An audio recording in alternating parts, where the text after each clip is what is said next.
Greetings, this is Starseed Scotty sharing an astrological horoscope for February 19th, 2019. Let's look at the transits for the day. Many of you will know we are in a full moon in Virgo. Don't know how it's been going for you, but I've been feeling a lot of really intense energy. Let's see.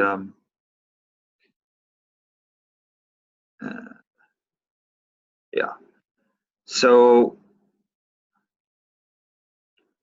let me go back. So what's cool about Planet Watcher is you can go back by the hour, by the day, really easily just by the top bar. So the full moon was at 0 degrees Virgo. And so it was opposing the sun just entered Pisces, moon in Virgo. And what's interesting about this moon is that it's conjunct a royal star called Regulus that entered Virgo I think 1 or 2 years ago.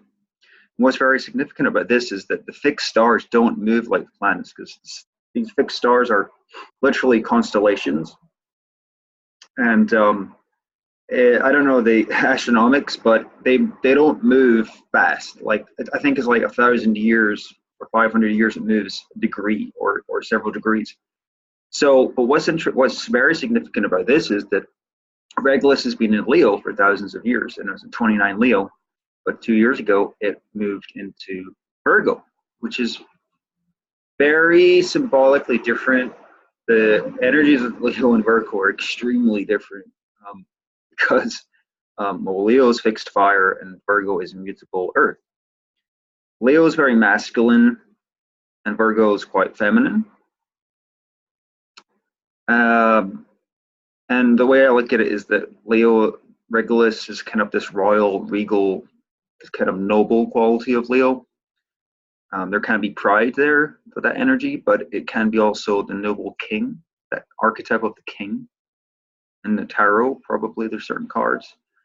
But Virgo is, I kind of see it as a priestess or a queen. I kind of see it as more priestess energy, because Virgo is very much about service, about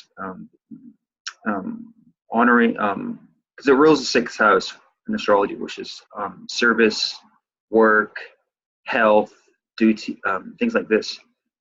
It represents, there's an asteroid that very much has a Virgo quality called Vesta.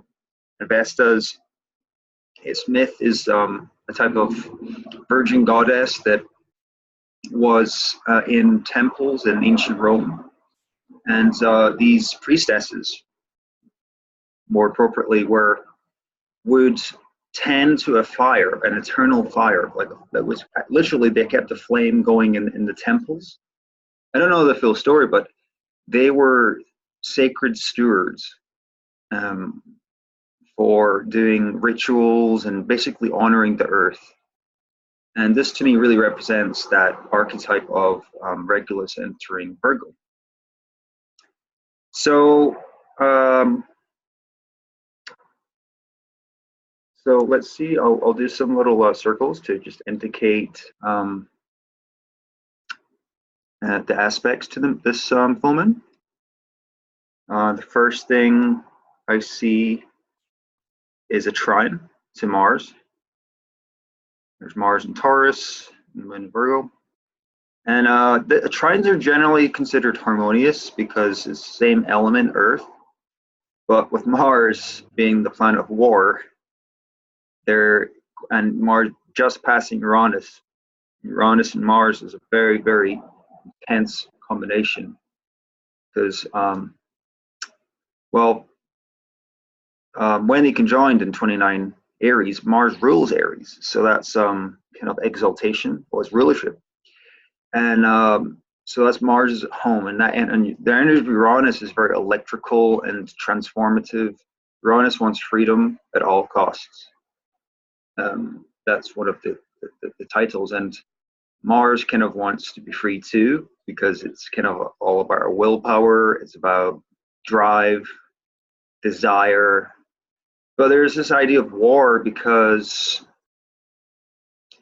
war. There's much history about war in this world, and Mars being that masculine planet, it does bring up things that we don't deal with if we're not aware of them. Then quite often there's that ego instinct to just kind of force. But so yeah, I mean, it can go out either way. I mean, it could be with Taurus though. I think it softens the energy of Mars because Taurus is much more sensual. So I think it's maybe taming Mars a bit. And Mars is sextiling the Sun in Pisces, which really is softening up much more because Pisces is very, in general, spiritual and wanting us to bond to unity consciousness. So the polarity point though of the Moon in Virgo and Pisces is service with our inner nature, our emotions. How do we honor our internal nature? How do we, we all work, we all have our ways of routines, which is another sixth house, Virgo ruled energy. And when we take care of these things in the physical world, then automatically our spiritual nature is nourished. And vice versa, if we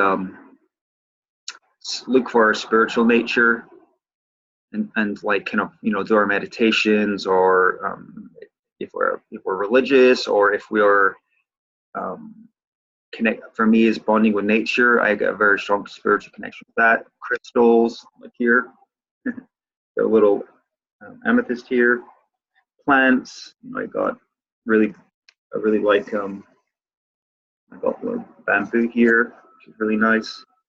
But I mean, spirituality can be in anything, because everything comes back. They say, there's that saying, we're not human beings having a spiritual experience, we're spiritual beings having human experience. And anybody who's had an awakening, or a satori, is in Zen, and like a kind of burst of enlightenment, we realize that this whole life is a dream, or it's one story out of multi-dimensional epic adventure in which we probably have millions of lives. And the craziest thing I hear time and time again by many mystics is that the past and the future are contained within the now. So these millions of lifetimes that we've all had are somehow simultaneously existing. It's hard to wrap one's mind around it when we believe that, or perceive with our ego, Virgo. Virgo is ruled by Mercury. So our Virgo mind just sees what's in front of us, what we have to do today, our routines, work, health. I'm very much into nutrition. So I've spent 10 years doing diets and things to nurture self-love. And I found by doing that more, it's allowed me to connect higher to the spiritual realms, the angelic realms, and the elemental earthly realms. So that's, spirit and earth are that's kind of the main theme of that opposition I see. So there's two quincunxes or inconjuncts to the moon, this full moon. One is to Chiron, which is exact, 0 degrees. So that's really a call to healing. And I have felt a lot of heavy energy today, a lot of collective trauma come up, because the end of this Chiron transit in Pisces has really it's like dredging up the underworld, so to speak, of our collective unconscious, which is to say,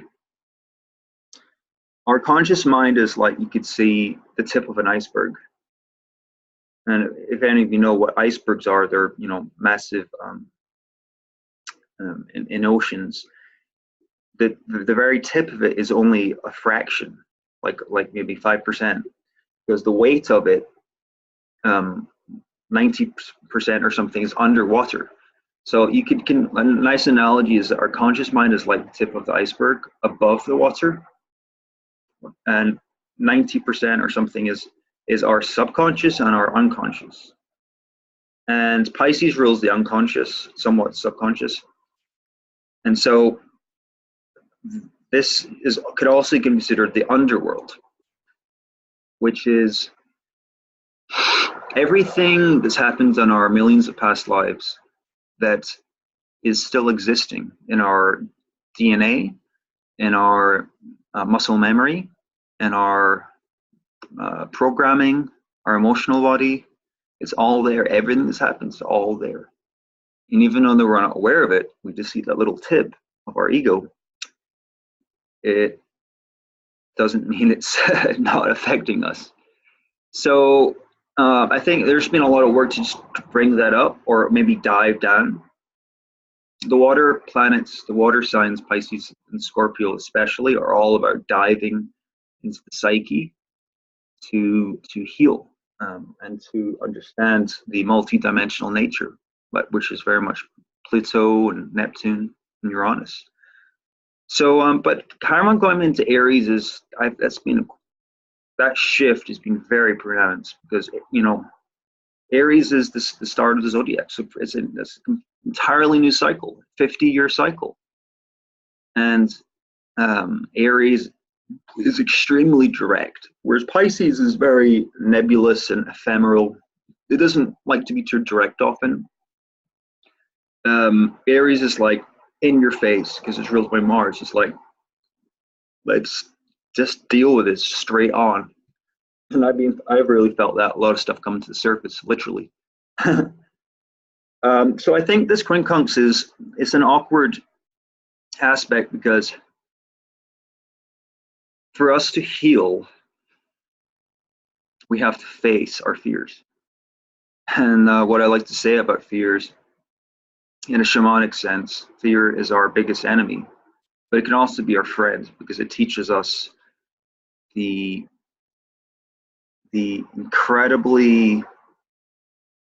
vastness of the psychological symptoms of repression, suppression, and expression.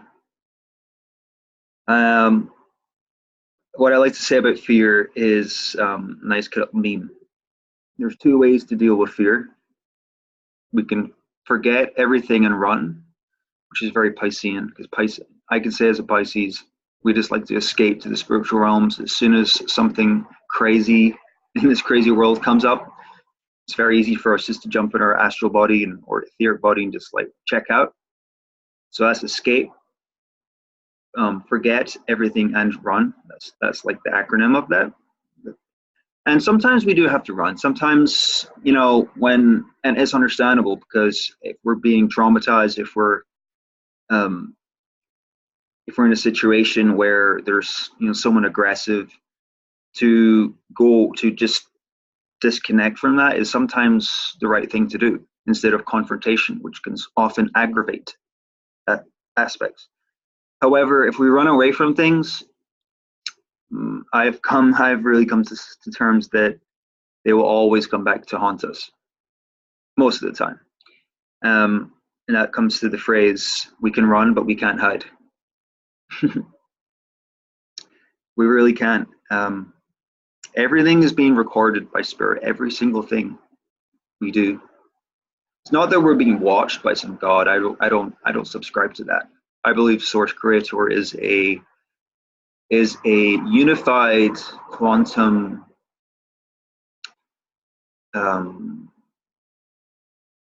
sovereignty. So it's not. Don't consider it a being per se. It's kind of just. It's a universal sense of freedom and soul that I wouldn't even define source. That's a whole other story. But so yeah, getting back to the fear acronym, we can forget everything and run, or face everything and rise.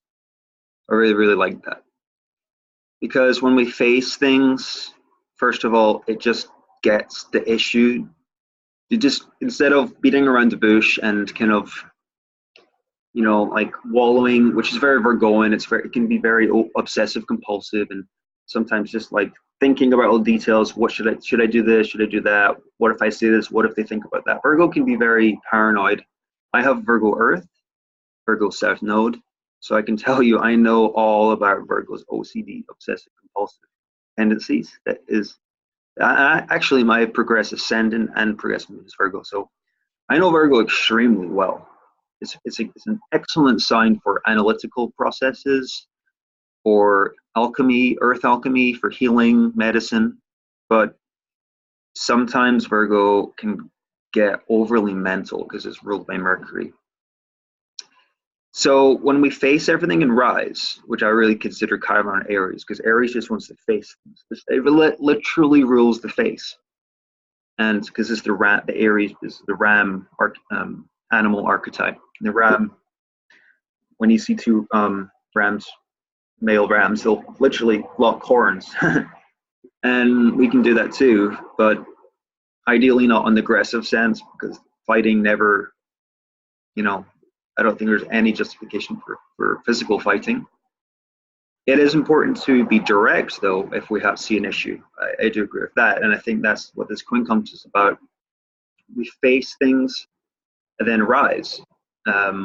Let whatever the issue, problem come up, and then the moon in Virgo can help us to intuitive with the moon. The moon's very intuitive, being ruled by Cancer, and it's very tapped into the feelings.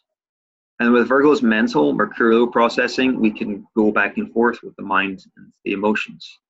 Mind and emotions are extremely important to harmonize, because they're almost like there's a brain in the heart. I like to say, think with your heart and feel with your mind. That meme came to me when the Mercury was in Leo. Yeah, I've really spent a long time opening the heart chakra and using the intelligence of the heart, because the heart or the emotional body, which is somewhat tied, is extremely powerful and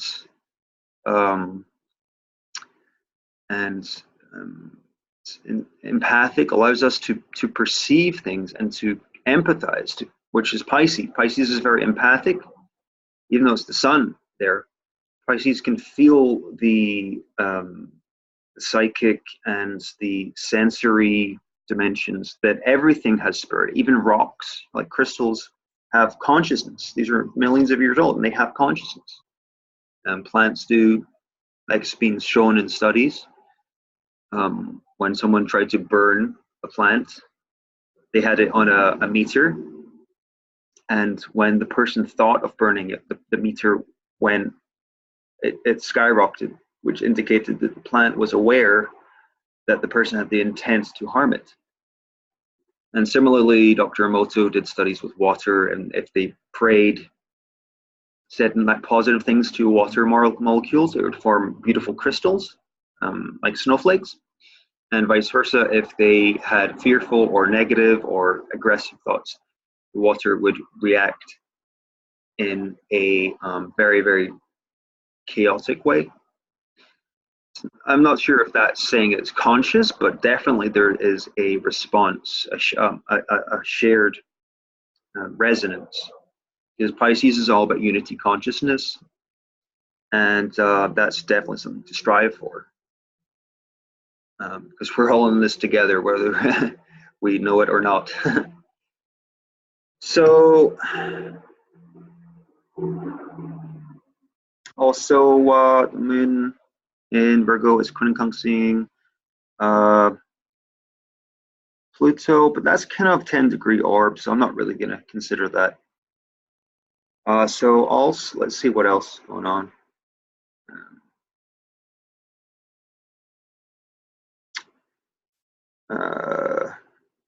I talked about the sextile of the Capricorn to Pisces. Mercury still with Neptune. I don't know if I talked about that yesterday. Very, very psychic, because Neptune is the planet of the dream world, or it's the planet of the spirit world. I talked about that yesterday, so I won't go into that today. Yeah, I think yeah.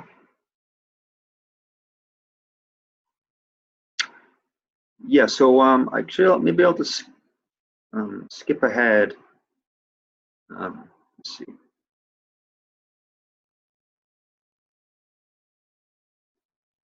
Oh, I can't go to that. Yeah. So right now we're approaching a grand trine in Earth, and so yeah. Well, tomorrow really that grand trine is going to be in place when the Moon in Virgo will be trining Saturn. It's already trining Mars, which I talked about. But when it trines Saturn, I think it's gonna ask us about how our routines and our daily things, actions in life, how that is structured on a broader sense. Because we all have our things for our individual life, but how does that connect to our society, our community? Saturn is all about society, how things are structured.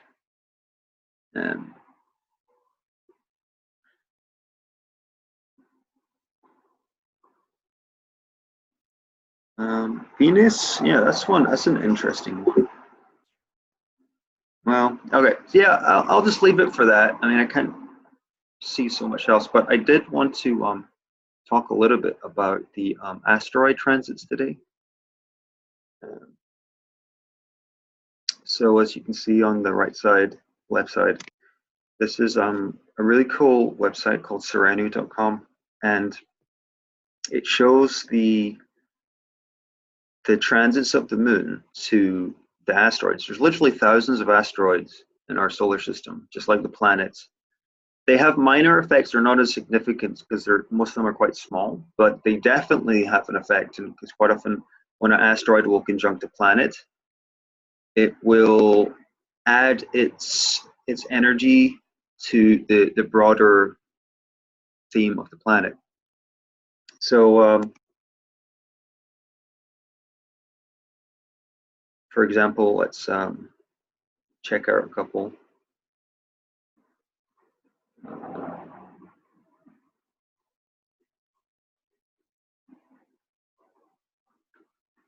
A lot of these I'm actually unfamiliar with, but I'll go through a couple that I am. So the moon will be squaring Ceres, moon in Virgo, and that red circle there. It's 7 Virgo squaring Ceres in Sagittarius. Ceres is the asteroid. It's a goddess asteroid, so it's a feminine archetype. Ceres has a history of a grain goddess that was all about nurturing. And in Sagittarius, I think that's asking us to nurture what we believe, our beliefs, yeah. But that square to Virgo is very much a mental thing, because Sagittarius is somewhat in the Mercury axis, because the opposite of Sagittarius is Gemini. So I think that our emotions with Virgo are going to be challenged with the questions of what the Sagittarian broader picture, what does our day-to-day things do for our goals for the future? Like, are the things we're doing now building our future? Sagittarius is very visionary, and Ceres is asking us if we nurture ourselves more and take care of things, then we can maybe our dreams can come true more. Let's see. Okay, I'm still figuring this out. Okay, there we go. Moon is conjuncting Orcus. Moon is squaring Algira. Yeah, I want to learn about these more. So quite often what I'll do is some of these that I'm unfamiliar with, I'll just type in the name in Google and type in, so for example, Teheran Hiawako. It's a 14 Pisces conjunct Neptune. The moon will be opposing that. So what I'll do is I'll just kind of, just an example here, type it in. Teheraneko, that's probably not even how to pronounce it. Asteroid astrology. Okay, and then there are several websites that go into the interpretation. This is a mixing of this area within a degree. So here's keywords and concepts of Teheran Hiawako. Overcoming obstacles, defensive ability, have a good time, and never to let anything stop you from doing what you want. That's kind of cool. Great accomplishments downplayed by associates. Not doing as expected, breaking the rules. Live your dreams. Play anything. Before anything was reality, it was a dream. That's connects with Neptune for sure. So that's spiritual awareness, very Neptune. Psychic gifts, creative. So this is probably really amplifying Neptune. Paradox is a fundamental part of the living experience. Yeah, very interesting. So yeah, I really encourage you, if you are interested in asteroids, there's ways to find. So each asteroid will have a number. The number for this particular one is 88611. And if you use astro.com, you can just type in that number and additional objects, and then you can run it in a chart. This also has famous people who have that asteroid. Yeah. So let's see if there's any other cool transits. Moon is opposing Neptune tomorrow, so that's just like with the Sun in Pisces. Neptune rules Pisces, and Neptune is transiting in 15 Pisces. So that's going to be asking us about how is our practical world. Are we based in reality, or are we deluding ourselves? Is our practical day-to-day activities fulfilling our spiritual life? Just kind of what I've been talking about today. That's really the theme. We'll be trining Venus tomorrow. That would be nice. Venus in Capricorn, I think.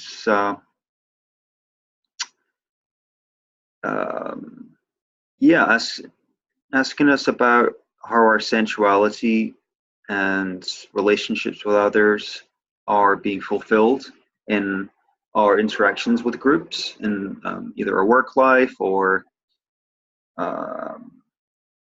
Capricorn. Well, yeah, that could be many things. I need to meditate on that more. But the moon is, when is it 20 Virgo? It will be squaring Jupiter. And that's similar to the square to Ceres, which is later today, right now actually. Jupiter is very, very, very expansive, and that the squared aspect is the challenge of two energies kind of conflicting to a certain extent. The moon in Virgo, I think, focusing on ourself, our emotions, and that the Virgo practical part that I've talked about a lot. Whereas Jupiter in Sagittarius wants us to go outside of our bubble, either explore the outside world, go on.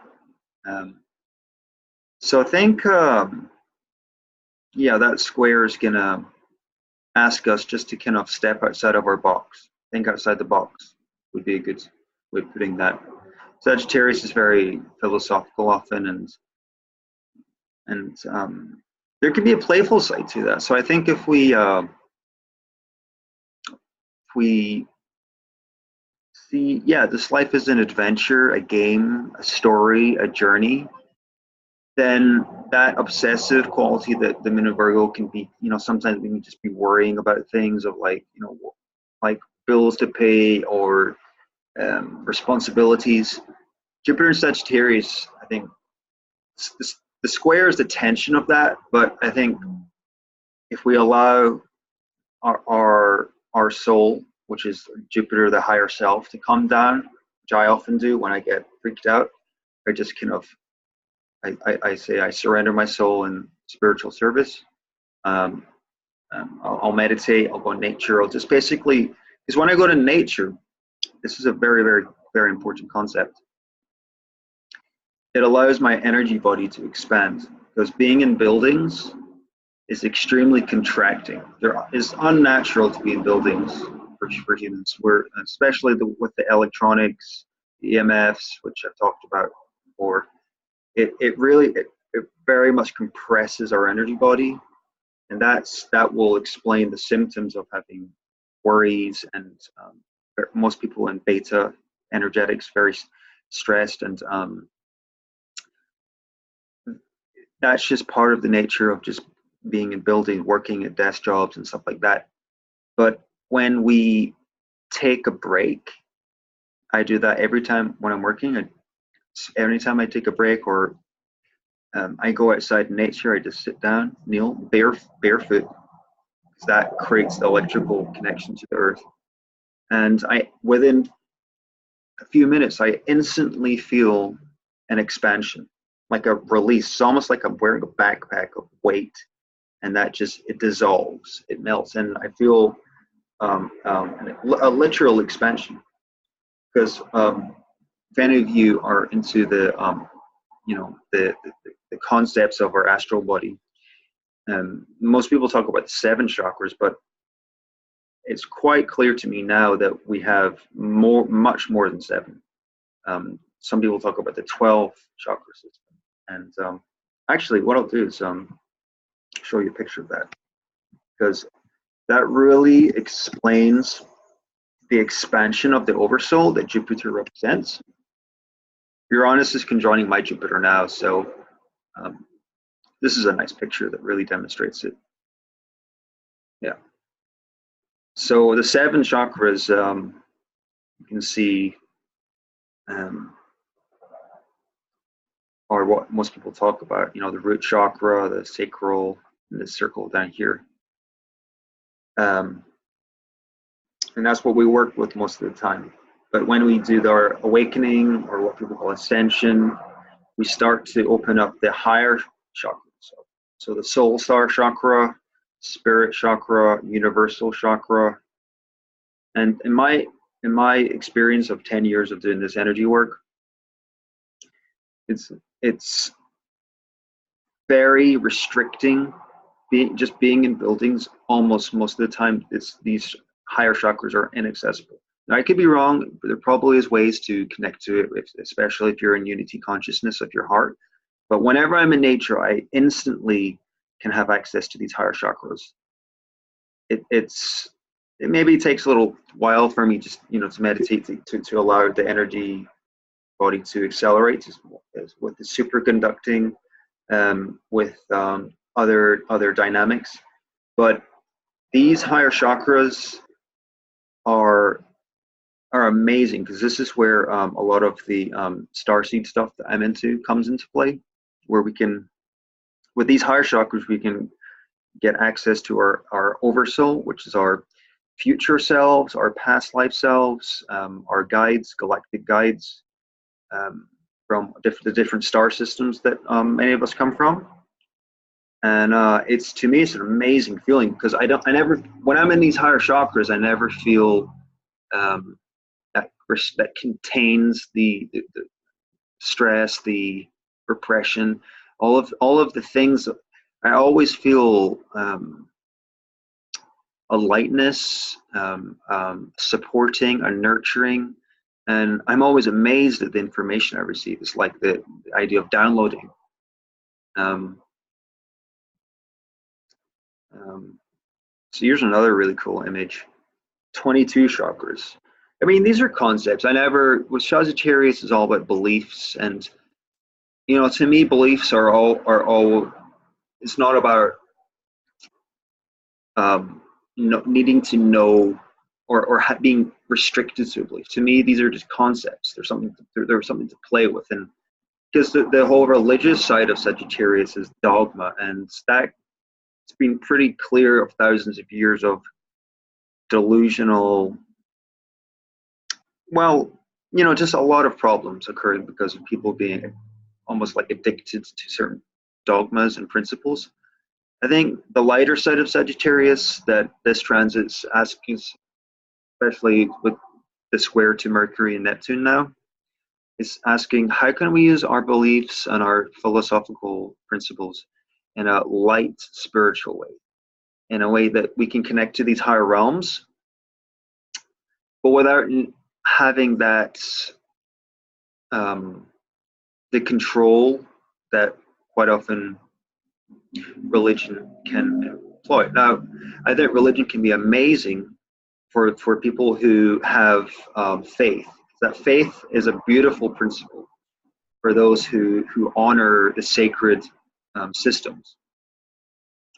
It's just when people say that this is the only religion or this is the only truth, there can be a lot of problems because there can be truth in anything. And Pisces and Mercury right now is, I think, really asking us to see the unity in everything. And so when we see the principles of truth, that's we can learn much more with the Sagittarius teacher archetype. This is the school, this earth plane. It can be heaven or hell, depending on our philosophy and how open or closed we are. So yeah, this is talking about different colors of the chakras. So I just wanted to show you that. I thought this was kind of cool.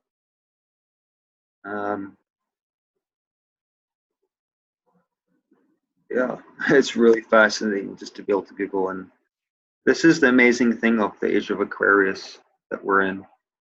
We have access to unlimited information. And with Jupiter and Sagittarius, it's important to discern. Mercury and Jupiter squaring is very mental. Mercury and Pisces can maybe get diluted because I think that's in detriment. Mercury traditionally rules Gemini and Virgo, and so Virgo is opposite Pisces, and Gemini squares Pisces, and so that can bring, we can be a little our thoughts can be a little all over the place, but I always just have this intent to allow spirit to guide me. So I'm always amazed that when I ask for assistance from the higher realms, then my little ego, the Lord me, that I'm pretty convinced over all this time that the ego is only can see a fragment, or I believe we can only see with our eyes 1%, maybe 3% of the visible spectrum of light. So 97% of the universe we can't even see. And this is where the spiritual realms come in, because that's where the interdimensional planes, and however we want to term that, I just call it spirit world, can guide us. This is another chart from Serenu of the asteroids in each sign. And I'm still learning all these. I've barely scratched the surface, but I find it fascinating because when there's conjunctions of the asteroids to the planets, it's quite apparent that those energies are eliminated. But I'll talk about that another time. So yeah, thank you so much for watching. And yeah, feel free to leave any comments. Until the next time, aloha from Hawaii.